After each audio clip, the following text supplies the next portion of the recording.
Hello, everybody. Welcome to the sixth episode of We Talk a Lot, where I, Akshay Pai, and Mr. Bhomesh discuss about the legal aspects of different news, current affairs, and etc. And we're so proud to tell you that we've crossed the milestone of 5 episodes, and we are on to our sixth. And the topic for today is the NDPS Act, that is the Narcotics, Drugs, Psychotropic Substances Act 1985, along with all the other drug laws in India. Akshay, I feel like we need to be extremely careful with this episode because we don't know whether Navika and Arnab will be lurking around to find out what's happening here. But just to put on record, Akshay, when I sent you that message, how much is ganja? I meant the punishment, not the price. Huh? I'm sure you meant that. Yeah. Even my reply was the punishment only. 300.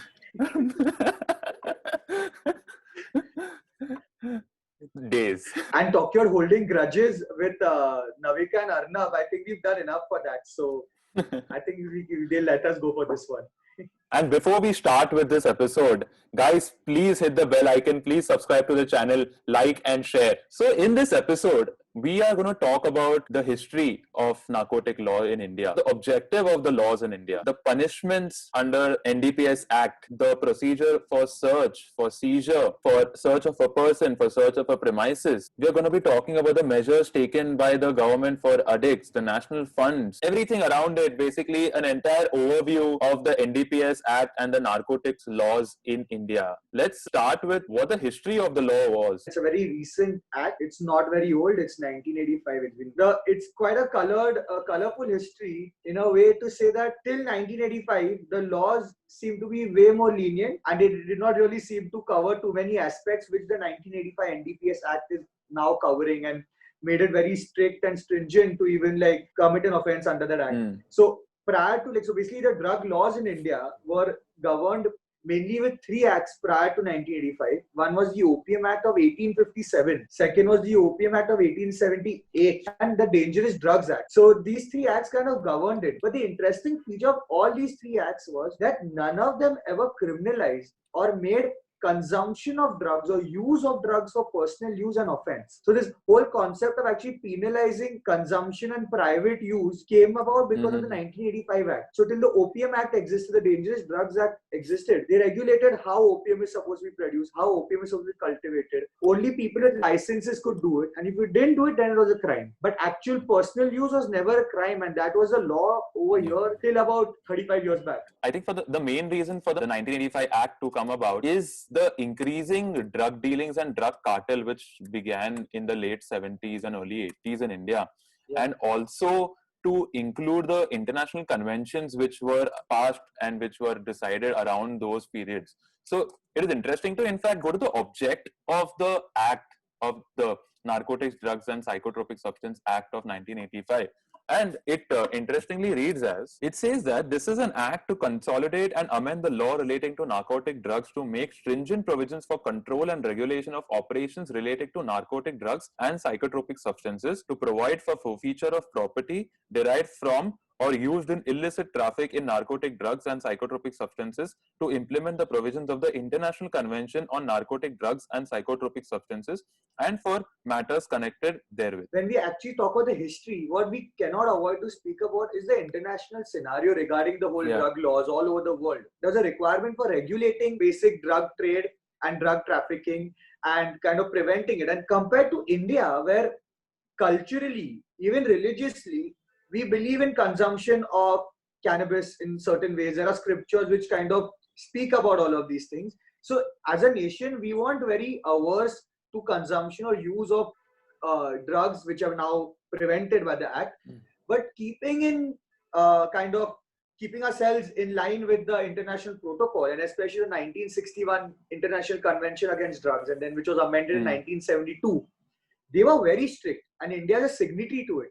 Yeah, and I think like how the Act proceeds is consumption of small quantity per se is not made such big crimes. In fact, they want in the Act, they have set up a national fund. There is an entire procedure established for de-addiction. There is a section defining an addict. Then there are sections which talk about treatment, that the central government must allocate funds from the national fund for treatment of such addicts. Then there are the drug dependent people who are charged with the consumption involving small quantity shall be exempted from prosecution. Then there is one section about instead of sentencing a person, courts can divert the drug dependent person to get medical facility for detoxifying instead of sentencing that person. And also there are sections in the act for the government to set up and regulate centers for identification, treatment and care of drug dependent people. So I guess the entire object of this act is not to be very strict for people who consume drugs, which I think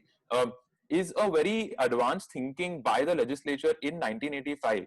So even at that point of time, they figured that there should be, we should promote reformation and not just focus on deterring the crime to be committed. The major object of this act is to stop the drug cartels, to stop the drug trade, to stop the drug dealings, financing, illicit trafficking of drugs, etc. I think that is the main object and aim of this act. In the current scenario, what we are seeing is that consumption and use of this drug is the object of the NDPS Act, which is not. I don't think the act would go to such an extent to reform these addicts if that was the intention to punish every consumer. Interestingly, the statement of objects and reasons of the act, they also, if I can sum it up, the reason the act was enacted was mainly to keep in conformity with the international principles to prevent India being an intermediary country for drug smuggling into the Western countries, which was what was happening. Like, basically, because the drug laws weren't so strict over here, people were smuggling drugs into India from the neighboring nations, and that was being transported and illegally exported to the Western countries. So we were in fact being an intermediary to other countries and their kind of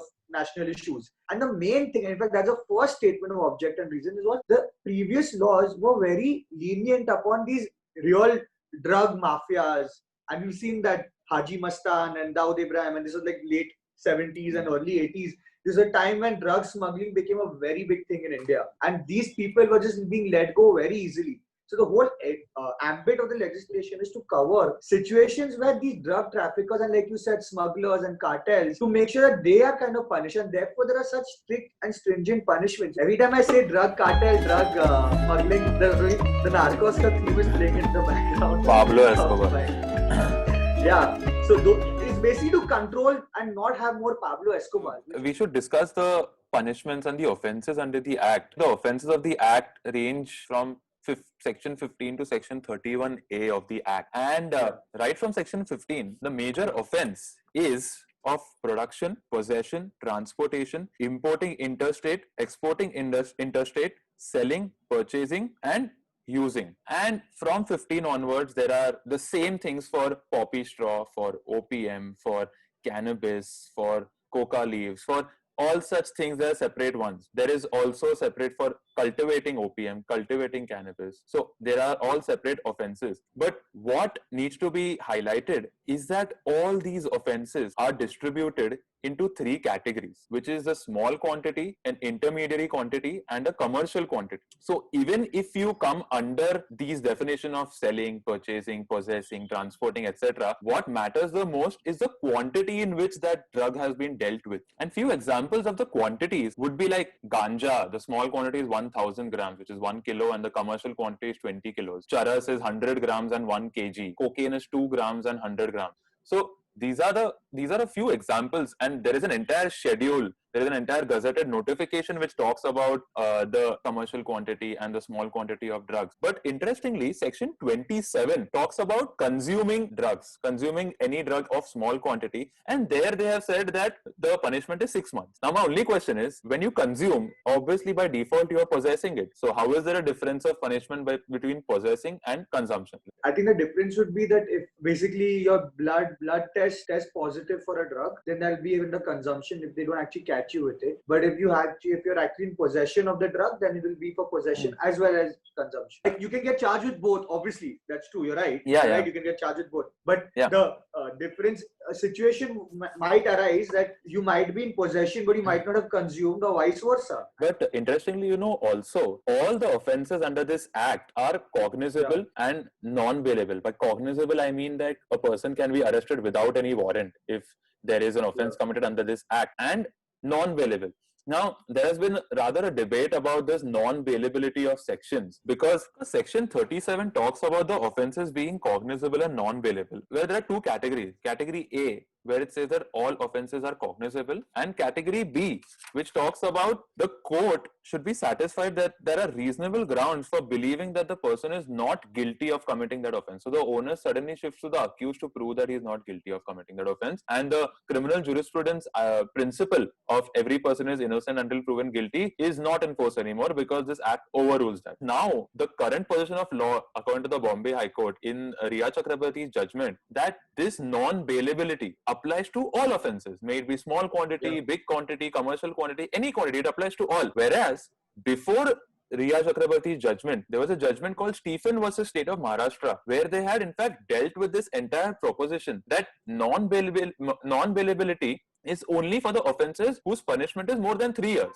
Basically, the discussion was because the heading says that the offences are cognizable and non-bailable, but the body doesn't talk about the non-bailability of offences other than the sections 19, 24 and 27A. So what they said that because it is ambiguous, we go to CRPC schedule, and wherever the offence, the punishment is less than 3 years, the offence is bailable, which has now been construed as saying that all offences are non-bailable, which according to my opinion is not the right thing to do, with all due respect. Basically, what has happened because this judgment, or because the Riya Chakrabarty's judgment, is that if you're in possession of small quantities of drugs, those also non-bailable. That's what the Bombay High Court has held, which wasn't the case before. So if you were in possession of large quantities, only it would be non-bailable.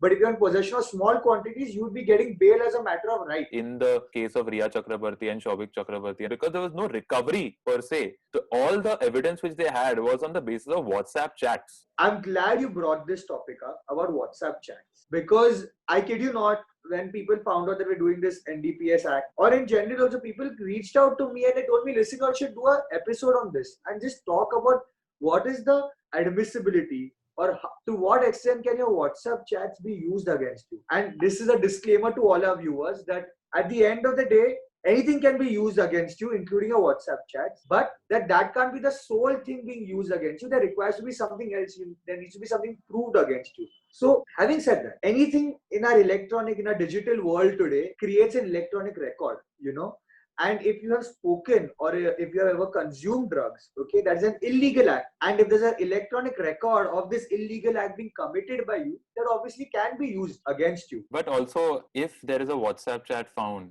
the police can still arrest you because they have a reasonable belief that you might have committed a crime. When it comes to trial, that is a separate thing, because that cannot be the sole ground, and there has to be other corroborative evidence against you. Like, just by showing a WhatsApp chat doesn't mean that you committed a crime, but that is enough to arrest someone and interrogate and investigate. Yes, you're right. Merely a WhatsApp chat cannot make you guilty of committing something. The issue which is arising, or the reason why all of this is happening, is because the act is so strict, that because powers are so wide, and most of these are deterrent powers, just to deter someone else from doing it. Therefore, anything can be used against you. There's a presumption against your guilt also. If you're found in possession of drugs and you cannot explain how you are in, you cannot reasonably explain how you're in possession, there's a presumption that you have actually committed and are guilty of any offense under the act. An interesting thing of the act is, under section 8, though cultivation, manufacture, and all of the other things of these drugs and these plants, which on the basis of which drugs are made, is disallowed, you can still use this for medicinal and scientific research purposes. And that also is regulated as per the rules framed by the government. So, for example, no one can just manufacture morphine and use it, consume it. But if you're in a hospital, you can obviously be given a dose of morphine to relieve you from the pain. That's the most basic example. And that is what the act does. So, the whole point of defining and setting out all these principles is that the essential drugs, or the essential narcotic substances, they are still permitted for the purpose of medicinal and scientific purposes. In fact, regarding marijuana, apart from the seeds and leaves, every part of the marijuana plant is a drug. Therefore, bhang is legal in India. At least that's my understanding of it. I could be completely wrong. But why bhang is legal, or why some forms of cannabis are kind of legal in India, especially for during Holi and all, it's allowed, is because the defense, or what the people claim, is that it is made out of the leaves and seeds. In my opinion, bhang is still illegal, and of course, you get bhang like how you get any other drug. I think that trade is also illegal. I don't think there is any loophole per se. The reason why the seeds and leaves are not included as drugs because they do not have that THC level which is required for getting that high or getting addicted to a particular drug. I think that's the whole intention behind not keeping that in the definition. And under this act, I would like to add that when we talk about enforcing these things under the act, there are several investigating agencies. It's not just the Mumbai police, or sorry, not just the police. Like nowadays, we've been hearing a lot about NCB, which is the Narcotics Control Bureau, which is also one of the agencies under the act. There is NIA, which has recently been added to the list of agencies which can investigate and execute things under this NDPS Act. But all of them have a specific role. Policy coordination is done by Narcotics Control Bureau, which is in fact their main object. In fact, even on their website, it shows as to their main purpose is policy coordination. Then again, there is International Drug Control, which comes under revenue, which is the DRI. Then comes the opium production and manufacture, which is under Central Bureau of Narcotics, Government of Opium and alkaloid factories. Then there is enforcement of the NDPS Act, which we just spoke about, where there are so many agencies, which is the DRI, the Central Bureau of Narcotics, the NCB, the Customs, the Excise, BSF, paramilitary force, or any other designated officer, and police, including narcotic cells. Then there is Drug Use and Dependence Prevention, Treatment, Rehabilitation, which is National Institute of Social Defense, Drug De-Addiction Program, Health or Social Welfare. Then drugs for medicinal use, injecting use, and HIV. Like, what I mean to say is there are so many agencies under this act. As I said, that usually it is handled by the local police. For some reason, there was an exception made in Ria's case where the NCB came into picture, whose main role is actually policy coordination and coordination among states to regulate the laws of narcotics. However, I'm not saying that they don't have the powers to enforce penal provisions and penalties under this act. They do. But usually they do not step into matters of such nature because they deal with something much higher. Now, when we talk about investigation, it is essential to talk about search and seizure. In search and seizure also there are three kinds. One is search and seizure of a premises, search and seizure of conveyance, that is your car, etc., and search and seizure of your person, that is your body. So interestingly, for the first part, which is a premises, you have to have a warrant executed by the magistrate of allowing you to search a particular premises. What happens is that it should be any officer above the rank of a peon or a sipahi, that could be a sub-inspector onwards. Then secondly, there should be a reason to believe with respect to any offense committed under the act, on basis of which they will get a warrant. Thirdly, it can only be done between sunrise and sunset, technically. But if they have to search or seize anything after sunset, they have to record reasons for doing so, that why they had to go after sunset. Now, this is with respect to a premises. Now we come to search and seizure of articles in conveyance, that is a car or a bike or any conveyance, even bullock carts, even any kind of conveyance. There they don't need any warrant. If they have reason to believe a particular there is an offense committed under this act, they can search it, they can seize it, and of course then the process starts by taking you to the magistrate itself. Now thirdly and most importantly, we come to search of a person. What is essential when you search is you cannot search a person unless you tell that person that he or she has the right to be searched before a magistrate or a gazetted officer. And if that person insists, they will have to take you to the gazetted officer or the nearest magistrate. Then the officer can detain that person until they take them to that magistrate or the gazetted person, of course. And if the gazetted officer or the magistrate has no reasonable ground to believe that this person can be searched, that person can be immediately discharged. But however, if they have any reasonable grounds, they can search in the presence of the magistrate or the gazetted officer. Only females can search females. No male person can search a female. But this is one part of search. Now the second part, interestingly, which takes kind of a U-turn, it is that if the officer who catches this particular person has reason to believe that by the time this person is taken to the gazetted officer or the magistrate, that person can destroy that particular evidence or destroy the drugs he or she is carrying, then he can search the person himself by recording reasons that why he couldn't wait to go to the gazetted officer or the magistrate, but he had to do it then and there itself. Now, interestingly, what the Supreme Court has held in a constitutional judgment of State of Punjab versus Baldev Singh, that this particular provision is a mandatory provision. Like, if the person is not asked and not really told about his right to be taken to a gazetted officer or to a magistrate, the entire trial could be vitiated on this sole ground, because the search and the objects found on him at that particular time will itself not be admissible by itself, unless if there is other evidence, corroborating evidence, then they can. But this particular evidence of the search, because it is an illegal search, it will be vitiated. And Akshay, as you spoke about the presumption of possession under this act, but this presumption also takes a U-turn according to this judgment, because if the search is illegal, then there is no presumption. The presumption again bounces back to the prosecution. There's something which happens very often, and in fact it's happened to me also.